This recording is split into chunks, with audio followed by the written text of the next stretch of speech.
Olá a todos, sejam muito bem-vindos. Hoje é segunda-feira, 31 de outubro de 2022, conhecido também como o Dia das Bruxas. Hoje é o dia do Halloween, então não estranhe se tiver um monte de monstrengo andando por aí. E também é o dia pós a eleição, então metade do Brasil está comemorando, metade está chorando eleições, né? Ontem o Lula foi o grande ganhador da eleição, né? Teve um pouco mais de 50% de votos. Será o presidente do Brasil a partir do dia 1º de janeiro de 2023. O Bolsonaro, o atual presidente, ele ainda não se pronunciou, ele tem que se pronunciar hoje para a gente saber realmente o que ele pensa, como que ele está. E o Lula, a gente espera que ele anuncie nos próximos dias quem será a sua equipe. Acho que a grande incerteza do mercado é justamente essa. Há várias apostas, muitos rumores, muitos boatos circulando no mercado, quem será principalmente o ministro da Economia, que passa a ser o principal nome a partir de agora na condução, ou pelo menos na tendência de como que o mercado pode reagir. Hoje vai ser um dia normal de volatilidade no mercado, então aquelas empresas que são estatais, principalmente, indo para o lado das commodities bastante. O Cabral mostrou no programa dele a situação, fez um cálculo lá, então a Petrobras deve cair hoje aqui no Brasil em torno de 6%, 5%, 6% na abertura já, que era o que estava caindo no PBR da Petrobras, negociada em Nova York, lá nos Estados Unidos. A Vale, ela tem uma dinâmica um pouquinho diferente, a Vale tem muito mais a ver com questões da China, e eu vou mostrar algumas situações da China que estão acontecendo. Hoje, nessa madrugada, teve o PMI da China e veio bem abaixo do que o mercado esperava, minério lá está caindo bastante, e isso afeta a Vale muito mais do que a eleição do Lula aqui no Brasil. Commodities agrícolas ali, a Rússia anunciou no fim de semana, no sábado, que estava saindo do acordo do Mar Negro das exportações depois de um ataque à Crimeia. Então isso já fez os preços do trigo, principalmente, abrindo um spike acima de 7% na abertura, agora acabou um pouquinho, está subindo só 6% o trigo, e a Rússia também começou a fazer ataques estratégicos e intensificou ataques a Kiev. Então ela está atacando agora unidades de geração de energia na Ucrânia. Então o negócio degringolou por lá, as tensões acabam aumentando também. Então um cenário bem complicado, principalmente aqui no Brasil agora, mas globalmente nós temos um cenário bem complicado ainda. Vamos dar uma olhadinha já nas cotações da Bolsa, ver o que o mercado está mostrando para nós, né? Começando com o petróleo, não melhor, vamos começar com o café, porque o café na semana passada ele teve uma queda muito forte realmente nos preços. Na sexta-feira ele fechou com cotações, uma queda de quase 5% nas cotações, e o mercado no café ele continua trabalhando dentro daquela expectativa de que haverá uma safra cheia, de que o clima no Brasil tenha ajudado bastante o desenvolvimento da florada, o pegamento do grão também, preocupações com relação à queda na demanda devido à recessão também tem influenciado nos preços, e eu deixei esse gráfico aqui na tela do café, que é o gráfico de sazonalidade de preços.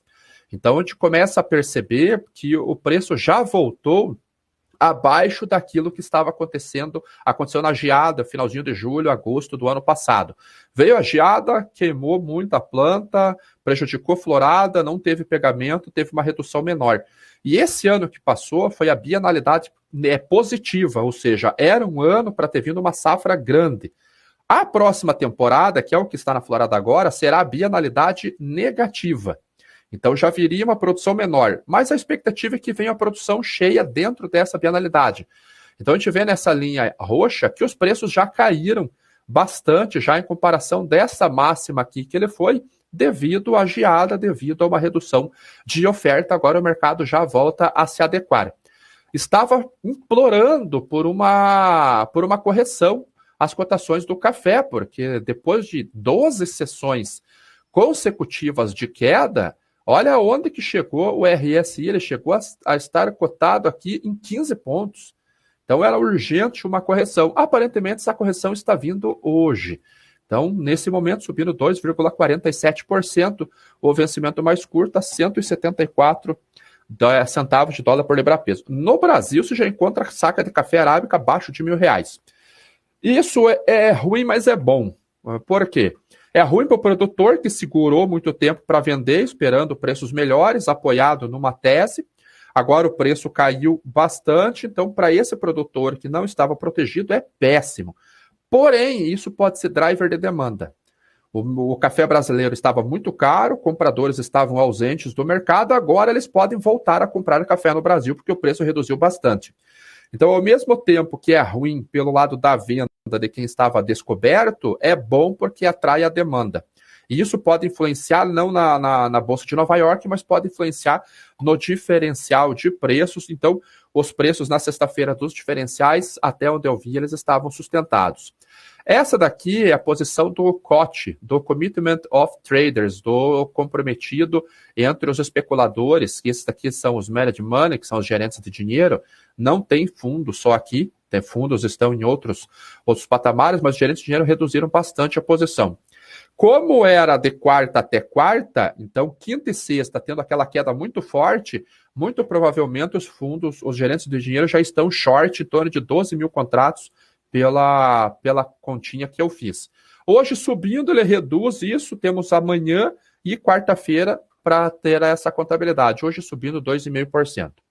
Indo lá para a Europa, o trigo, para a Bolsa de Chicago, mas influenciado pela Europa, o trigo está sofrendo as questões da Ucrânia realmente com a interrupção dos embarques pelo Mar Negro. Então, não foi suspenso os embarques ainda, mas já começam a haver preocupações com relação à continuidade do acordo. Eu acordei bem cedo hoje, mandei algumas mensagens ali para armadores que eu conheço e eles já falam em elevação do prêmio de frete. Então, se houver essa elevação de prêmio de frete, na região do Mar Negro, nós poderemos ver uma redução de navios indo para lá, porque o frete acaba ficando extremamente caro.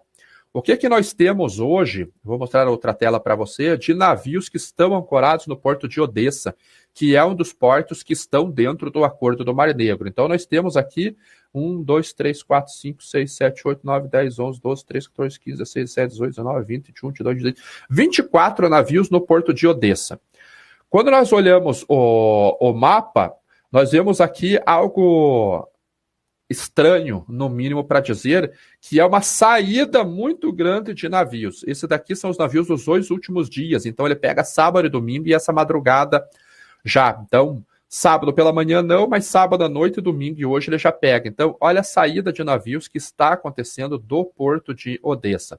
Ainda há navios operando lá, porto de Odessa, há em Mykolaiv também, Harpov também, e um porto que foi muito afetado, que é Mariupol. Mas olha a saída de navios, o fluxo saindo para lá. Então isso acaba preocupando o mercado com relação ao abastecimento, volta a ter um risco de fome já, a ONU já até colocou isso numa notícia, né? Deixa eu ver se eu encontro a notícia aqui para vocês. Encontrei aqui, ó. Abastecimento mundial de alimentos em risco à medida que a Rússia se retira do acordo do Mar Negro. Então, muitos países, principalmente da África, que já haviam encomendado alimentos e havia centenas de milhares de toneladas a serem embarcados, já estão apreensivos se haverá continuidade desses acordos. O acordo foi muito favorável para a Ucrânia, tanto que ela vai exportar, basicamente, esse mês de outubro, ela exportou um pouquinho menos do que outubro do ano passado, antes da guerra. Então, a gente vê o volume aqui bem alto de exportação. Esse gráfico aqui, que é preocupações com relação à alimentação, feito pelo FMI, a gente vê a preocupação com relação ao trigo e com relação ao milho, que voltaram a subir. Então, é uma das preocupações, e hoje nós vemos Chicago subindo para o trigo, vemos Chicago subindo para o milho. Claro que o trigo ele tem uma importância maior naquela origem, porque a Rússia é o maior exportador, a Ucrânia era um dos 7 maiores exportadores, e o milho ele tem uma relevância menor em comparação com o trigo. Então ele sobe 2,4%. A Ucrânia era o 4º maior exportador antes da guerra, a gente já sabe que isso não vai acontecer, então o mercado olha Estados Unidos, Brasil e Argentina, principalmente. O balanço do milho, a gente já está cansado de discutir aqui, que é extremamente apertado realmente, então pegando carona, subindo metade, basicamente, das cotações do milho, o trigo, lá na Bolsa de Chicago, a $6,97 já, o vencimento mais curto, que vence daqui a pouquinho. Mais 20 dias a gente tem o vencimento das opções, ele já se torna um aviso de entrega. Então a gente já olha março, que voltou a trabalhar acima de $7, o bushel já 2,18% de alta. O óleo de soja subindo hoje, mas ele subiu na carona do óleo vegetal, lá do óleo de palma na Malásia. Depois o anúncio, houve preocupações com relação a veg oils também. A Ucrânia, todo mundo sabe, é um dos maiores exportadores de veg oils do mundo, principalmente o óleo de girassol, semente de girassol para a fabricação de óleo. Subiu 4% o óleo de palma na Malásia, pegou o óleo de soja na Bolsa de Chicago. Farelo subindo 0,5% e a soja subindo um pouco menos, 0,62%, 0,57%, $14,08 o bushel. A soja ela vem na carona, mas ela tem uma influência muito menor, porque esta região não é um tradicional exportador da oleaginosa. Aqui nós temos que olhar Brasil, Argentina, por causa do complexo, e Estados Unidos. Estados Unidos, hoje às 5 horas, sai o relatório de avanço de colheita, então já deve ter finalizado, ou se não finalizou, deve estar próximo ali a 95%, 96% para a soja, então virtualmente encerrado. Já temos basicamente o número final de produção agora indo só para ajustes, deve ficar entre 117 e 118 milhões de toneladas, menor do que o ano passado. Porém, o Brasil vem com uma safra muito maior do que o ano passado, porque o risco de quebra de produção ele está bem menor, né? Ano passado a gente tinha uma seca muito forte, uma estiagem muito forte, principalmente no sul do Brasil. Nesse ano, nesse período do ano, esse ano a gente já tem um cenário diferente, já temos um cenário de muita umidade, principalmente no Paraná. Ainda há um risco de chuvas entre hoje, amanhã e terça-feira. Depois essa chuva vai embora, vem uma massa de ar frio aqui. Deixa eu preparar um mapa climático para vocês darem uma olhadinha como que está a previsão do tempo aqui no Brasil. Então, virá ainda, aqui em Curitiba, pelo menos os termômetros marcam entre 7 e 8 graus a partir de amanhã já. Então, chegando uma frente fria, aumenta a pressão da atmosférica, corta as chuvas, essa chuva vai embora. Então, no Paraná, se não vierem geadas, que não há esse risco de geadas, é só um frio realmente um pouquinho mais forte, atípico para o período do ano, o plantio deve voltar a avançar. Ele está um tasquinho atrasado em comparação com o ano passado. Então, o que nós temos? Hoje ainda, ele não amanheceu tão frio, pelo menos aqui em Curitiba estava 18 graus, agora pela manhã é um pouquinho mais quente, mas vem essa frente fria vindo do Uruguai, aqui um pouquinho da Argentina. Então, amanhã, à meia-noite, a gente já tem um frio mais forte no Rio Grande do Sul, Santa Catarina, Paraná e sul do Paraguai. Mas como a gente fala, a noite é mais escura pela manhã, 6 horas da manhã a gente tem a formação do orvalho, e aí pode fazer até um pouquinho de gelo aqui no Rio Grande do Sul, Santa Catarina e Paraná.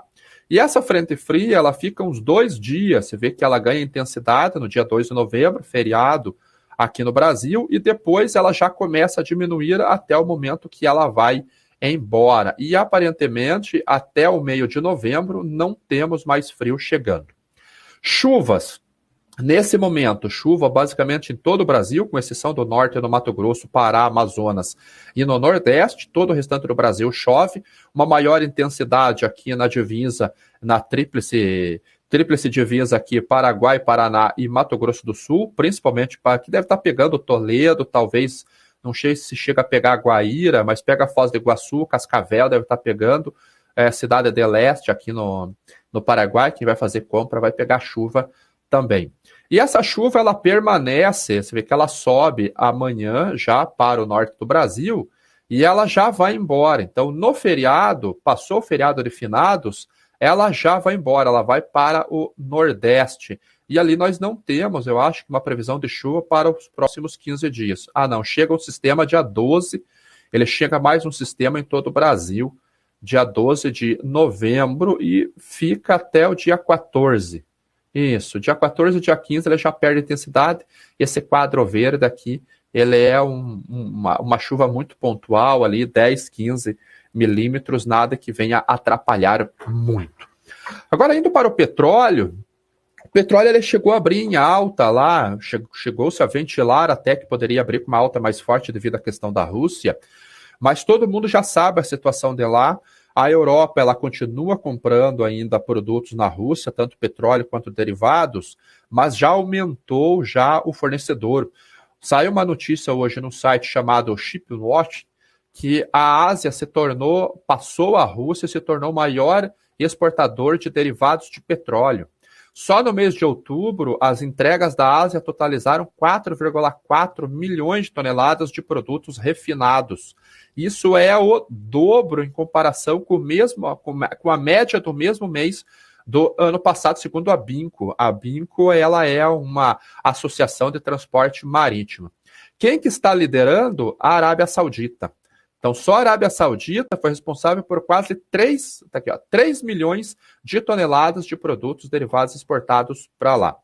Não resolve o problema da Europa, ela vai ter que encontrar outros fornecedores para aproximadamente 35% de sua necessidade de importação, segundo este site, mas a Ásia passa a ter um cenário mais favorável em comparação com a Rússia.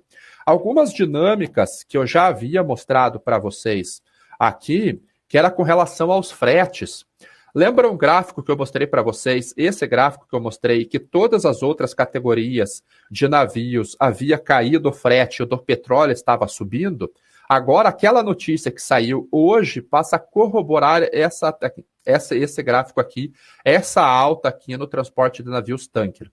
Então, o que nós estamos vendo? Uma mudança geopolítica entre compradores e vendedores de petróleo. Isso é um processo lento, demora-se para acontecer.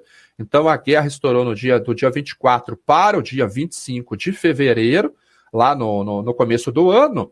O petróleo fez aquele spike, chegou a 139 a máxima. Então, percebam que em um ano de cotação, 2 anos de cotação, a oscilação do petróleo foi só de $180 o barril, porque ele chegou a menos 40 no início, em março de 2020, e a 140 na máxima no início de 2022. Então, no período de 2 anos, $180 de variação do petróleo. Para que serve essa notícia? Nada, só para falar aqui, porque no mercado a gente sabe que as coisas são diferentes, né? Na prática, a teoria é um pouquinho diferente. Só que essa notícia que eu mostrei para vocês do Shipwatch vem a confirmar o porquê que esse gráfico está acontecendo. Então, há uma corrida por navios de rotas diferentes. Então, aquela rota que era tradicionalmente da BIMCO de navios tanker teve uma alteração e está acontecendo uma corrida por navios tanker para garantir o abastecimento de petróleo. Explico. Quando faz-se um afretamento, deixa eu até colocar assim, ó. Quando é feita uma cotação para uma contratação de um frete de navios, uma das coisas mais importantes é a bandeira do navio, porque muitos países possuem sanções comerciais, então se eles mandam navios com a sua bandeira para determinados países, essa embarcação sofrerá arresto, ficará preso. Um exemplo é um navio iraniano indo para os Estados Unidos. A Rússia passa a ter essa condição. Então, um navio de bandeira russa, se ele vai para um país como os Estados Unidos, o risco dessa embarcação sofrer arresto é muito grande. A partir do dia 5 de dezembro, entra o teto de preços no barril do petróleo. Porém, hoje saiu uma notícia também de que o Joe Biden, com a sua equipe, já está revendo essa tese após dados ruins com relação à China, já derrubando as cotações do petróleo. Então, talvez não seja tão necessário. Mas olha a jogada, o que pode acontecer? E aqui eu estou falando pura especulação aqui, ó, da minha cabeça. Todos os produtos, as commodities, elas são negociadas a partir de margens. Seja a margem de processamento, seja a margem de revenda. Tudo se negocia através de margem. A margem, ela é o driver de demanda. E commodities, os preços, eles vão trabalhar em cima deste balanço de oferta e demanda. Se eu tenho a China agora, por exemplo, a Índia, a Indonésia, a Malásia e a Arábia Saudita elevando as suas margens de processamento porque o petróleo caiu, ela pode comprar esse petróleo mais barato, refina esse petróleo. E nós sabemos que o diesel, por exemplo, nos Estados Unidos, já está sendo negociado acima de $200 por galão. É valor recorde. Então, pense você comprar um petróleo a 80 e fazer o derivado, o crack spread do petróleo normal, é uma conta básica, que é um barril de petróleo para um de gasolina, como referência, mas 3 barris de petróleo produzem 2 barris de gasolina e 1 barril de diesel. Ou 5 barris de petróleo produzem 3 barris de gasolina, 2 de diesel e 1 de gasóleo, retinóil. Então, se você começa a ter margens muito positivas, eu estou falando da Ásia, e há uma outra notícia que é interessante, e aqui começa a se juntar as teorias das conspirações, que eu sei que o mercado gosta bastante, deixa eu ver se eu acho a notícia, é que a Arábia Saudita já pensa em reduzir os preços do petróleo para a Ásia. Isso melhoraria as margens de processamento. Então, estou colocando na tela, a Arábia Saudita pode cortar preços de petróleo para a Ásia para cargas de dezembro. Agora vejam que interessante essa dinâmica que pode acontecer. Ásia comprando petróleo com preços reduzidos, refina e vende o derivado com preço mais caro, porque você tem um comprador que precisa comprar. E qual que é o limite de teto de preços para esse comprador? No caso da União Europeia, é o preço do petróleo russo. É o preço do petróleo russo com a sanção. Então não é o preço notional do petróleo, mas o notional mais a sanção comercial, mais o risco. Isso pode ser favorável tanto para a Ásia, para as refinarias chinesas, já que pode aumentar a margem de processamento, o lucro, a receita fiscal do país. Nós vemos que a China está enfrentando um desafio muito grande lá também, assim como todos os outros países do mundo, e a Europa consegue ter um suprimento que estava fazendo falta para ela. Então, é um cenário positivo para ambos os continentes, para a Ásia e para a Europa. Os Estados Unidos podem ficar um pouquinho preocupados, porque vai aumentar o poder da China. Porque a China tem capacidade de refinar uma grande quantidade, ela tem capacidade de todo o petróleo que ela produz, que ela compra, ela 40%, 36% a 40% vira diesel, e é justamente a escassez do mundo. O que o mercado fez? Solicitou que a China aumentasse as suas exportações. O que a China fez? Aumentou. Semana passada eu mostrei a notícia para vocês que as exportações de diesel chegaram a 16 milhões de toneladas. Isso é recorde para a China. Então, aumenta o poder da China geopolítico no fornecimento de um produto essencial, que é o diesel, que é o derivado do petróleo, reduz o poder dos Estados Unidos, porque ele não está conseguindo produzir o que precisa no seu próprio mercado doméstico, apesar de que a produção está recorde, mas a demanda lá segue aquecida ainda, e favorece a Europa, que passa a ter um problema a menos, ela precisa buscar fornecedores, mas passa a ter um problema a menos de fornecimento de energia, petróleo e derivados. Então, é uma dinâmica bem bacana. Aqui também está incluído um aumento dos negócios de petróleo offshore, que são feitos fora dos radares de derivativo de bolsa. Ela acontece direto no mar, né? Direto no mar, o cara compra um VLCC e faz um STS, um ship-to-ship, para navios menores, principalmente navios Aframax, que são navios menores, para poder fazer o manejo ali, o fluxo de petróleo. Então, hoje o petróleo cai também pela intensificação de Covid lá na China, novas medidas por lá, e essa madrugada saiu o PMI da China também, e o dado veio abaixo da expectativa de mercado. Então, junta lockdown, junta um PMI, uma atividade econômica abaixo do esperado, a gente tem um cenário de queda do petróleo. Então, o mercado esperava aqui esperava um número de 50 pontos, que seria bem no meio entre crescimento e retração, e veio 49,2.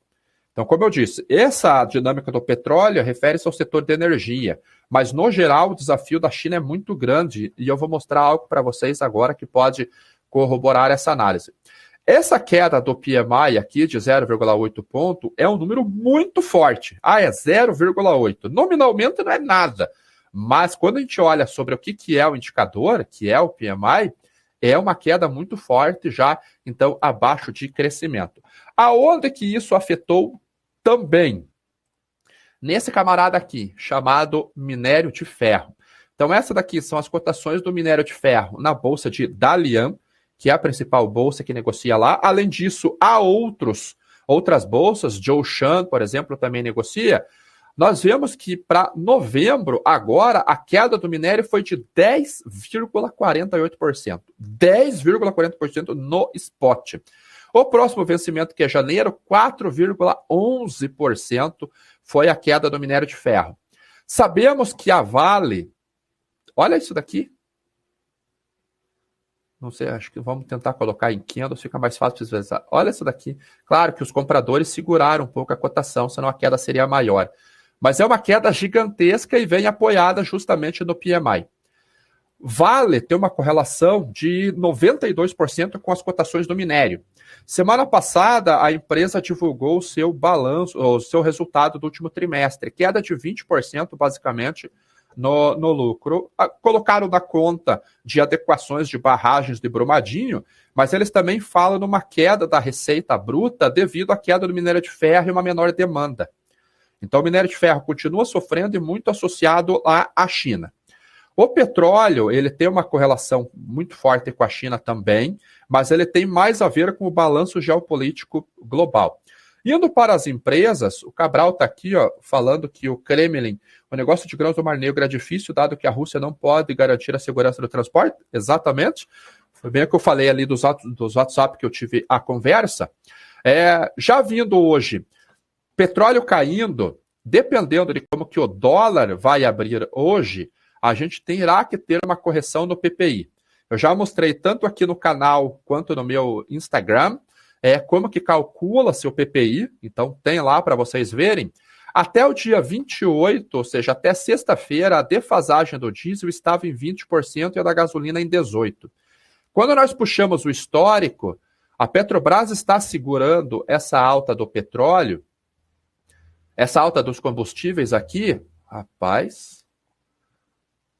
Nossa, olha aqui, desde o dia 29 de setembro, que já precisariam reajuste. E claro que em momentos maior reajuste, em momentos menor reajuste, Petrobras não faz day trade com petróleo, tem que ter uma janela média de preços de compras, mas já precisa de 20%.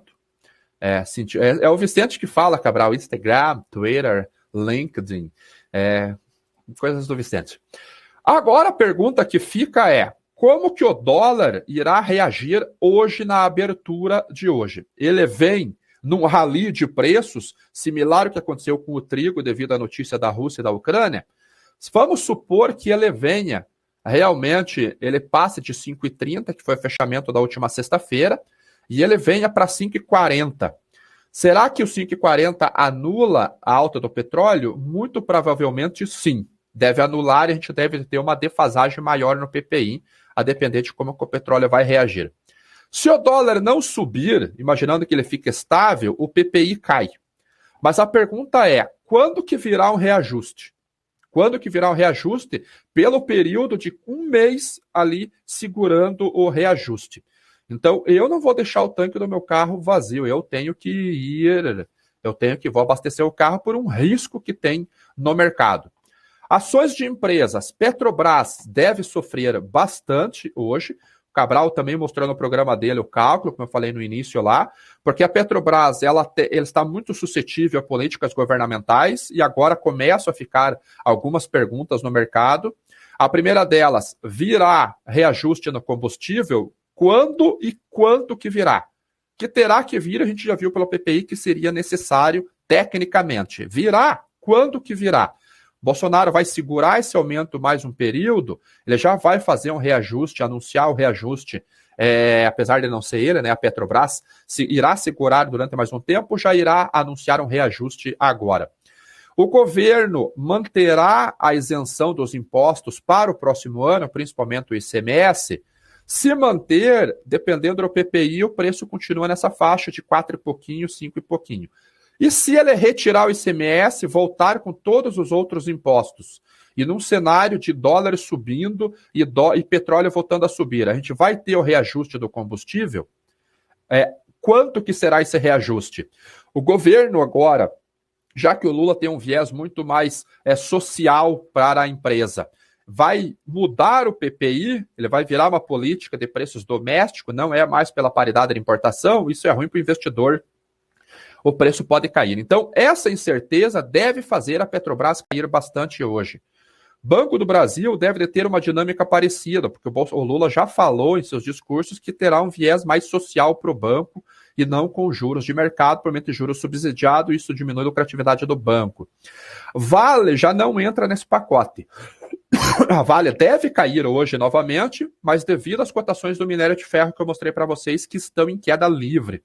10% no spot, 4% no contrato futuro, lá em Dalian. E a Vale é muito mais ligada ao ciclo econômico da China do que o ciclo econômico no Brasil, já que basicamente todas as exportações, o mercado dela vai para fora e as cotações do contrato futuro negociado na Bolsa, ela é custo e frete lá da China. Hoje, então, a tendência seria dólar em alta, Petro para baixo, Banco do Brasil para baixo, Vale para baixo, mas por uma questão diferente. Para quem é produtor rural, pode ser uma oportunidade de venda, soja, milho subindo, dólar deve subir também. Então, se tiver comprador para quem tem disponível, pode ser uma oportunidade. Então, esse foi o Bom Dia Commodity. Espero que vocês tenham gostado do formato novo do programa. Eu tenho que adequar o meu horário aí ainda relativamente ao que eu vou falar, mas eu já mudei um pouquinho. Acho que eu já consegui falar basicamente o que eu queria. Pelo que eu vi, não tem... Olha, o Cabral hoje... 4.500 pessoas na live do Cabral, maior audiência do Brasil. Eu sei que o Bonner vai ligar para ele perguntando qual que é a receita de tanta gente assistindo a live do Cabral às 7 horas da manhã. Será que o nosso milho acompanha a alta da Bolsa de Chicago? Possivelmente sim. Não sei se na B3, mas no físico deve acompanhar sim. Aí o Cabral, Chapolin, sentiu o inglês no Instagram aí, ó. Comentei. 4.000, já pode ser candidato. Ele é candidato, Taufer, a ministro da Economia. Ministro da Economia, 5.114 pessoas. Milton, então vamos dar um like no meu aqui, pessoal. 143 likes até agora. Muito obrigado. Aqui na BMC, 216 likes agora. Então, vamos lá, o mercado hoje vai ser bem volátil, bom para estudar o mercado, cedo para dizer o que vai acontecer ainda no médio e longo prazo, muita coisa indefinida, mas vamos para cima, temos que cuidar dos nossos investimentos, do nosso trabalho, e é assim mesmo, voltamos amanhã no Bom Dia Commodities, todos tenham um ótimo dia e vejo vocês amanhã. Tchau!